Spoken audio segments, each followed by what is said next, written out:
mean one, mister. You mean one. You really are a hero. Welcome to the Penn Theater. I am your host, aspiring author Chloe Chrisman. Here at the Penn Theater, we compare written works, source material, to its cinema counterparts. And in this case, we are discussing the beloved children's novel, Dr. Seuss, How the Grinch Stole Christmas, and the movies it has inspired. When adapting a children's book, one of two things will happen. There will be a direct, word-for-word presentation that can last for about half an hour, or writers will expand the story with secondary plots and or background information that represents the new writer's interpretation. The first adaptation ever released is CBS's 1966's How the Grinch Stole Christmas, directed by Chuck Jones. This edition was in fact a word-for-word adaptation, only adding a few songs for part of the expansion. Director Jones was very honorable of Dr. Seuss's material, basically transforming the book into a direct cartoon. Besides adding music, the biggest change was the addition of color in the illustration. You heard me. Chuck Jones is the genius that made the Grinch green. In the original illustrations found within Dr. Seuss's How the Grinch Stole Christmas, all images are depicted as black and white, with only the occasional touches of color, such as the Grinch's eyes being pink and his Santa suit being red. Rumor has it that director Jones was first inspired to make the Grinch green after he rented a car that was painted the same shade. I'd also say that green is considered the color of envy because of that old saying, so that could be part of the reason why they chose to make the Grinch green, since he is envious of the Whoville's Christmas spirit. The next adaptation of the story resulted in perhaps the greatest Christmas movie of my childhood. Universal Pictures' 2000 release of How the Grinch Stole Christmas, starring Jim Carrey and Joshua Ryan Evans. This movie is amazing. It's still amazing, and I believe it always will be, strongly. The film has a spectacular cast, such as Jeffrey Tambor as Mayor Augustus, Christine Baranski as Martha May, Taylor Momsen as Cindy Lou, Molly Shannon as Betty Lou, Bill Irwin as Lou Who, and the greatest voice actor imaginable, Frank Welker voicing Max. And it's not even the only dog named Max that he's played. Max, here, boy. Even TJ Fine is in this movie. Hodgins, you juvenile delinquent. But I think the greatest casting was done with the Grinch, and no, not just Jim Carrey. Yes, his performance was amazing, but we need to recognize the part of the movie that fully solidified our love for the character. This happens to be Joshua Ryan Evans playing the Grinch as a child. Before we really get into the acting, let's talk about the expansion of the book that takes place. In order to make the story longer, the writers and directors chose to give a secondary plot line to Cindy Lou, where she is searching for the meaning of Christmas, as well as a backstory for the main character that adds both to the secondary plot and the primary plot. I love Cindy Lou's plotline because it speaks to the discomfort that accompanies the over-commercialized side of the holiday season. Too often, the real purpose of family gatherings is pushed aside for greedy wants and endeavors. Cindy Lou looks to correct this by helping the Grinch rejoin society, hoping it will encourage everyone to think more of each other rather than themselves. For the Grinch, however, it is revealed in his backstory that the reason he hates Christmas is because of the bullying he received as a child, with the worst happening at Christmas time. Grinch's childhood hits so hard, not only because of how real the pain is, but also because of the talent of the actor. Joshua Ryan Evans was cast as the child Grinch due to his stature and childlike voice. Originally, this was supposed to be a thrown-away gag, such as seeing baby Grinch in his floating basket, but the work of the actor impressed the director so much, they continued to expand on it. Evans had achondroplasia, a type of dwarfism that caused him to be 3 foot and 2 inches too tall, and gave him his iconic voice. Unfortunately, he passed away in 2002 during surgery to repair his heart. He suffered from a congenital condition. Originally, Childhood Grinch was supposed to be a short gag without any major lines or scenes, but after seeing Evans mimic Carrie's performance as Grinch, more screen time was given to him. His portrayal of Grinch was so spot on that a vast majority of his lines were improvised by the actor himself. He really got into the Christmas spirit for the first time. Baby, picture you and me hanging around a Christmas tree. Whoopsie! Colored lights and an angel up above. Christmas of love. What a lovely family heirloom! Everyone and all come have a lot of fun at Christmas time. Now it's all right.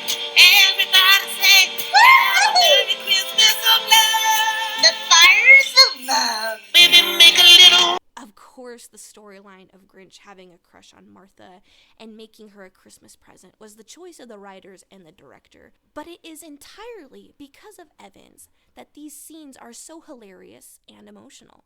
Apparently on set, Evans would watch Carrie in character and internalize his methods, trying to think like Carrie so that he could match him in his portrayal of the character.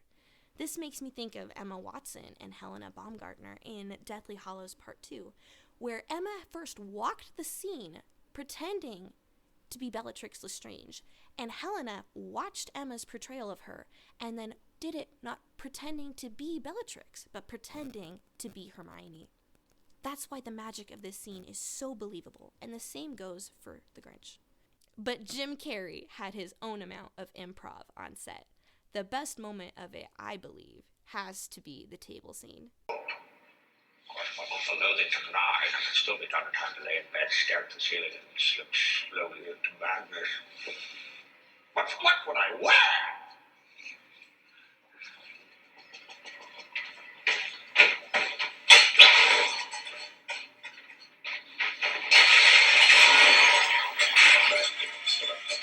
Originally, what was scripted was that he would pull the tablecloth away and everything would come crashing down. And on his first take, he did, in fact, pull the tablecloth away, but nothing came crashing down. The entire crew, the director, was in a stunned silence, and as Jim was walking away, he was wondering to himself, where's the crash? He turned around and saw the pristine table as he left it, and in character, he charged towards it and knocked everything down. The director decided to keep the first take. Back to the plot. I love Cindy Lou and Grinch's shared storyline of finding the meaning of Christmas. They are both lost for holiday purpose, searching for their answers in completely different ways. And yet still, it is their struggle that unites them to the point that Cindy Lou asks Santa to not forget the Grinch, while the Grinch's greatest fear when his sleigh is slipping off the mountainside is for Cindy Lou's safety. The latest installment of the story is 2018's The Grinch by Illumination Studios, starring Benedict Cumberbatch as the Grinch, Cameron Seeley as Cindy Lou, Rashida Jones as Donna Who, Kenan Thompson as Bricklebaum, and Pharrell Williams as the narrator. Love the voice, Pharrell. Love the voice. I really, really wanted to hate this version of the movie due to my love for the live action. But I couldn't. It's just too darn funny. It's Illumination!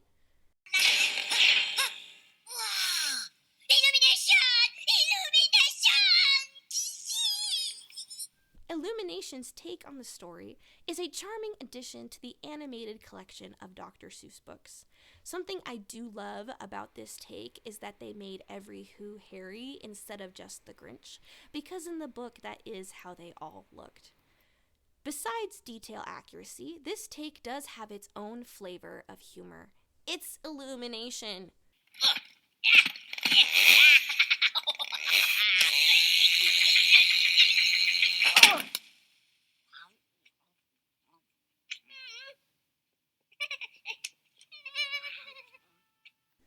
Like the live-action movie, the directors of this film chose to expand the story with a secondary plot, following Cindy Lou in her goal to help her mom, and gave a backstory for the Grinch.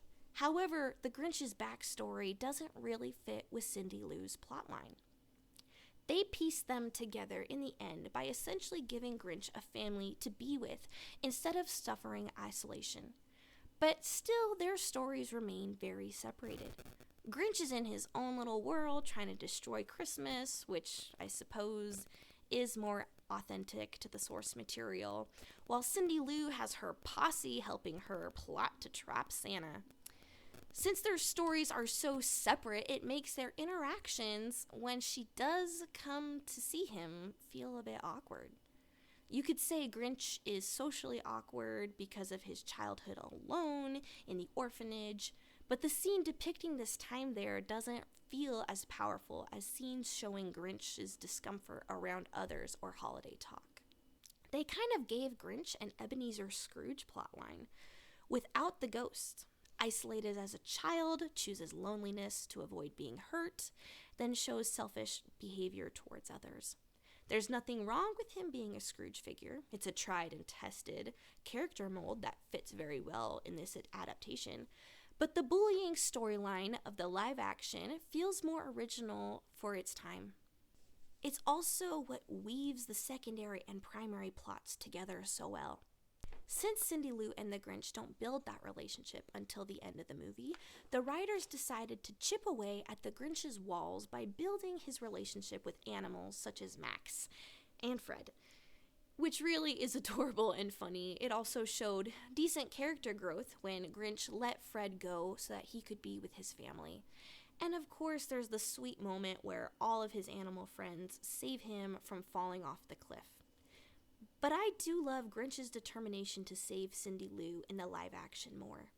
It solidifies the theme of the story that people and loved ones are more important than gifts. Overall, I'd say the theme of the recent animated Grinch is that loneliness doesn't have to consume your entire life, and you can choose to let others in just by doing acts of service. The theme of the live action is, as I said before, people are worth more than any items you could dream of owning.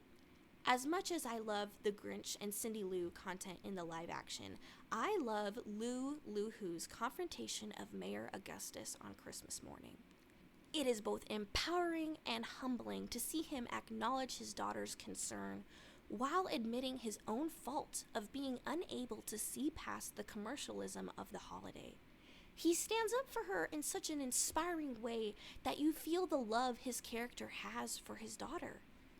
As someone who was bullied as a child and has questioned the meaning of Christmas, I have to say I love the live-action film more than either animated adaptations and even the book. It conveys these lessons all while being hilarious and cheery. Yes, this Christmas music. It's joyful and triumphant. But I won't be a Scrooge. Both versions are amazing and very respectful of the source material. Thank you for joining me today in our discussion of Dr. Seuss's How the Grinch Stole Christmas. If you'd like more holiday spirit, please like and subscribe to join us next time for another holiday episode. Comment below to share which version of the Grinch is your favorite, and share with us what books you think make the best movies. See you next time. That worked out nicely.